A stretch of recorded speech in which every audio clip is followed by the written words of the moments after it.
So the final thing I want to talk about are privilege, being a privilege member, bugs, resort issues. Those are the final three that I want to talk about to top this off.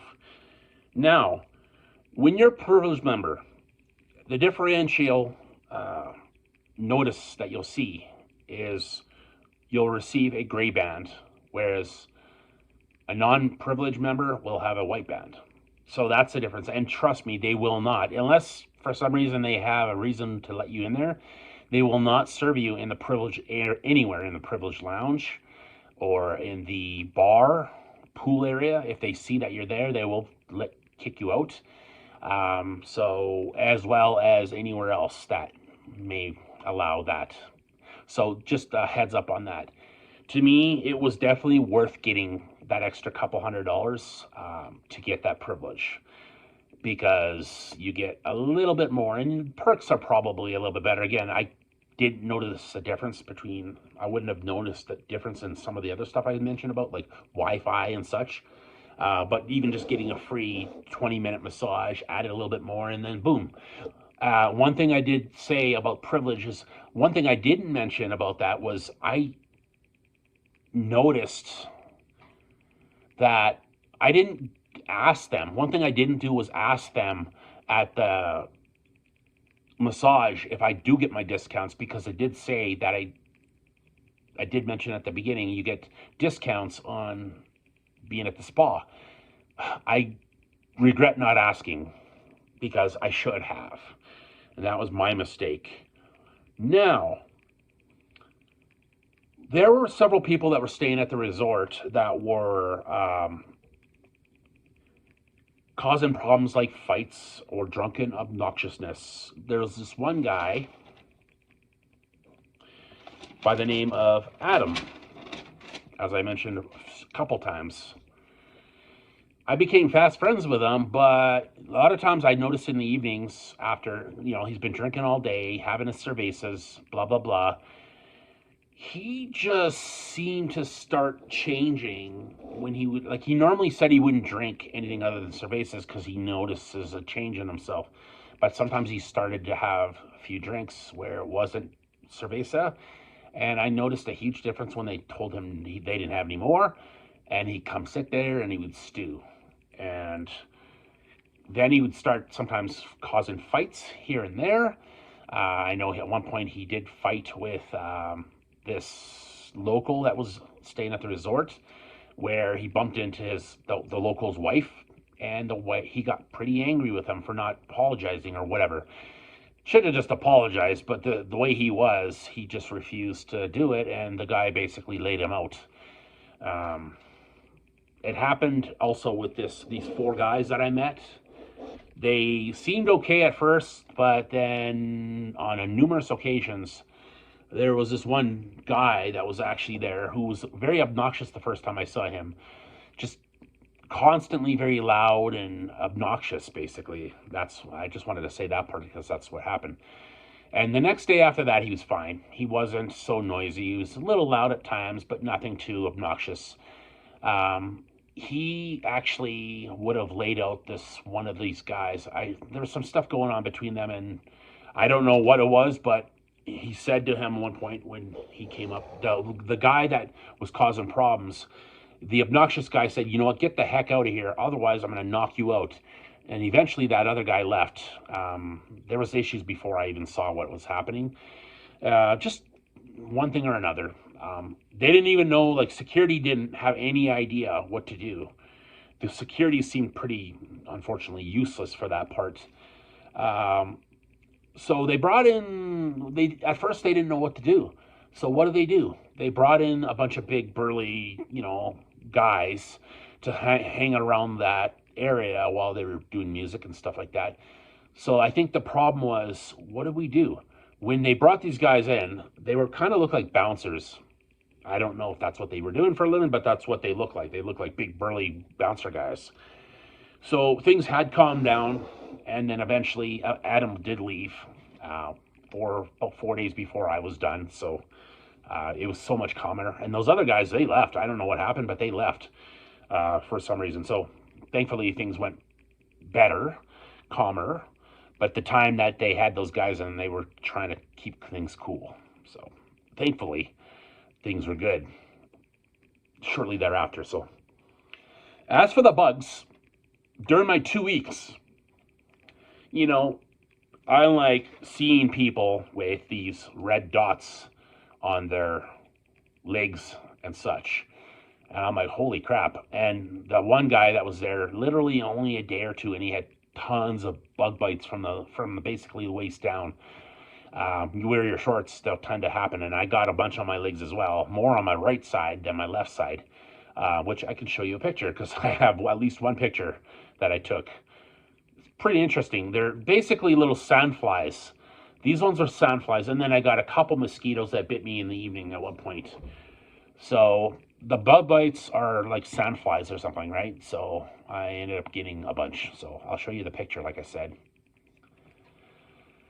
So yeah, that would happen. Thankfully, actually one thing I didn't say was, thankfully I didn't get that for the first 4 or 5 days. So thank God for that.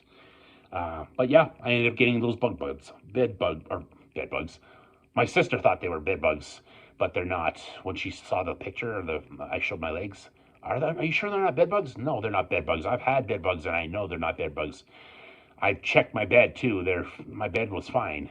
I'm not saying. Oh, one more thing. For other bugs, cockroaches. There are cockroaches. One thing I'm going to tell people. This is one thing that people don't. Oh well. Oh, I'm supposed to go to Cuba. I'm supposed to get no bugs. It's a foreign country. There are cockroaches. There are. I saw 2, 3, and then one in the bathroom one time. I actually forgot about that, but I saw 4 bugs total in the 2 weeks that I was there. Some people said they saw lots. Actually, yes, there was that lady of one of the couple. She had one on her arm, and I was actually hanging out with the guys. They were on one side, the ladies were on the other side, and they were talking to each other. I was talking to the guys, and she's like, "Ah, my God!" And so, they're like, "What's happening?" Well, when they came up, they says, "Oh, there's a cockroach.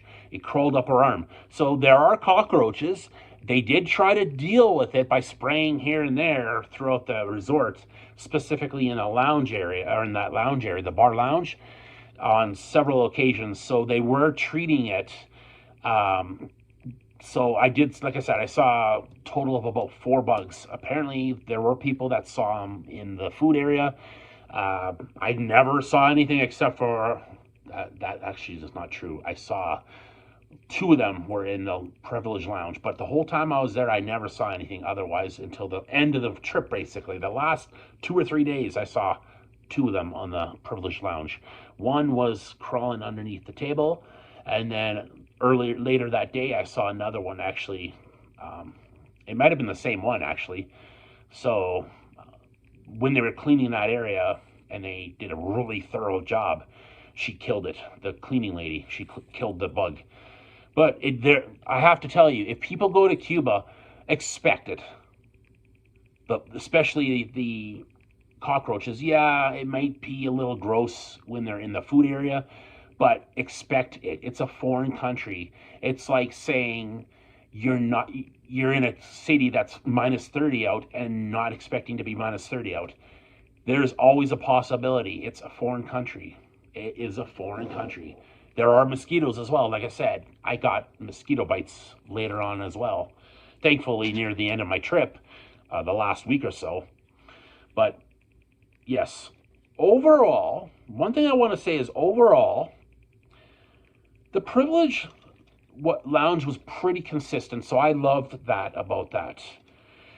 With the eggs, bacon, toast, fruits and meats and cereals and all that. And then the chicken and beef and all that stuff for dinner and stuff like that. That's cool. Which is great. I love the consistency. It did get a little boring at times. I will admit that. After like a week, you're like, oh God, all the time the same thing. That's why I would go into the buffet on a couple occasions, even when I wasn't going anywhere. I had pizza the one day. Pizza was disgusting, but they had different things almost every other day. So thankfully, the consistency was nice, but after a while, it started to get a little boring at times. So that is one thing I will say about consistency there for food. Again, don't expect tons. Food is, up and down, but it is Cuba, and with a lot of their issues that they have, it's not always the greatest. Supply chain is not always the greatest. Most of their supply chain goes to the resorts, so you should be lucky that you do get food, because being a local, sometimes I met a lady that said she went into like a shopping place, and they're like for grocery store, and it was completely empty. Like the shelves are empty. So you should be lucky if you do come to Cuba. If you do get food, it's because they serve the resorts first for their food and their alcohol. So that's one thing, because most of their money comes from tourism, right? So in that sense, they do the best that they can for what they have. That's the only thing I can say. Otherwise, it's like, well, what can you do? You can only get so much. Now, that's what I like about that is, thankfully, this resort was fairly good, and the consistency was mostly pretty good. But sometimes, again, it can get pretty routine. Other than that, as well, the drinks, the cafe con leche, the best pina colada with caramel was, and that was with Amelia in the Privilege Lounge. So I will admit that that's the best part. I still drink the drinks from the other places, but I'm going to drink my go-to drink in the lobby bar. That's where I had my go-to drink for the San Francisco, and my cafe con leche one that I did have once in a while there as well. I do want to thank, though, the bartenders and servers in the Privilege Lounge. Their names are Fidel. He was the one that I gave that little lighter to. He was the one that served me every day, basically, except for one day. Annalie, Amelia, and Zaylee. The cooks were Adele and Pacholo. The butler was Zuri. Again, as I said earlier, they did the best they could for what they had, what little they had. So, yes, that's the best I can say. Now, my final thoughts. This is my final thoughts. All in all, I really enjoyed my time here, and I would do it again. I would definitely come back here again. Even with the problems, I'm really hoping that they will fix the problems that I had put in a review that they messaged me back for, which they messaged everybody back. So I'm hoping down the road, when I go back there, that they've fixed some of the stuff. Again, they do what they can with what little they had. But if the price is right, less than $1,700 for 2 weeks, I am on it. Definitely. One thing I will say is when the prices jumped up in June from $1,300 for this resort to over $2,000, this is where I wasn't impressed. And I'm going to tell you right now, I would highly recommend that I would rather personally not go to a resort for 2 weeks unless it's less than $2,000. And honestly, for this resort, $1,700 is the maximum you should be paying for this resort. And almost any Cuban resort, it's not worth more than $1,700 to $1,800 tops, pushing tops. And they have not decreased it. In fact, prices have gone up. Now, that's why I'm not impressed with the pricing for future. Like after I came back, I was watching it from the day I came back to now. I've done less now, but it's still, the pricing for Cuba is extreme. Through Sunwing, that is, specifically. Now, when the prices go up to over $2,200 to over $3,000, again, it's not worth it. Do not go if you can. If you're gonna go, you want to pay less than. I wouldn't go more than for 1 week, 1,200-1,300 bucks. Honestly, for 1 week, 2 weeks, you do not want to pay more than 1,700 bucks. No. So that's kind of bringing up again, but I'm just telling you based on Sunwing's pricing. I am going to be going through Air Canada on my next one, and it's $1,300. It's a different resort, and it's only for 1 week. It's a little bit more pricey than I want to pay, but I cannot complain. That's at least a little bit better than Sunwing is. That's why I took it. Sunwing is usually apparently cheaper, but heck no. They're personally, now, let me get on to the last final thought. When I asked my agent, I said, why is it's so expensive? Why? To me, it's not worth more than $2,000, and I still wouldn't pay more than $1,700 for a 2-week vacation in Cuba. Cuba. This is her reason. Now get this. Because of demand. They can and they will. And that's quoting her. They can and they will because of the demand. Funny, right? But if it was back before COVID, they would have been charging a heck of a lot cheaper, because I was told by this lady I know. She says she's been to Cuba numerous times, Cayo Coco, Holgun, and a few other places years ago, way before COVID ever happened, and she paid less than well, mind you, she does live in Ontario, so even at that, she paid like $700-800 for a week's vacation.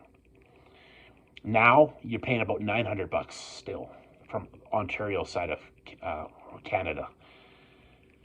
I personally, if I would recommend, I would not. I know I'm repetitive on this, but people, if you're willing to pay that, that's fine. But I would really highly recommend in Cuba, do not pay more than $1,200 to $1,300 tops from Western Canada. No more than $1,200 or $1,300, and that's pushing it, in my opinion. As for Western Canada, I wouldn't pay more than $700 or $800, $900, because that's the pricing they are going for. Because I've talked to people in the Western Canada or Eastern Canada, but do not pay more than, for 2 weeks holiday, do not pay more than $1,700, please. Otherwise, and this is my personal opinion, this company, among other companies, are becoming just greedy. They're about greed. They're not about fair pricing at that rate. When it goes over $2,000 to $3,000 for a company that I've taken before, and I paid $1,700 for a 2-week holiday, and it's not worth more than that, and then they jump up, and that's actually because they up the prices when I booked. So that's another thing I will mention, as I did previously. They upped the prices when I booked, and now that I paid that pricing, I would not pay more than that. So I know I'm repetitive, and I hope this will help you decide whether it's worth taking Sunwing. And at this moment, look for prices that are cheaper within Canada. I've given you enough knowledge, so I'm going to keep it down to this. I hope that really helps you to decide whether or not it's worth it. I know right now the pricing is stupid for this resort, and all resorts, in fact, in that area. That's why I'm going with 1 week with Air Canada, because it's the cheapest I can find. And even at that, it's still pretty pricey, even for Air Canada. Anyway, so to end it, if you really like this video, please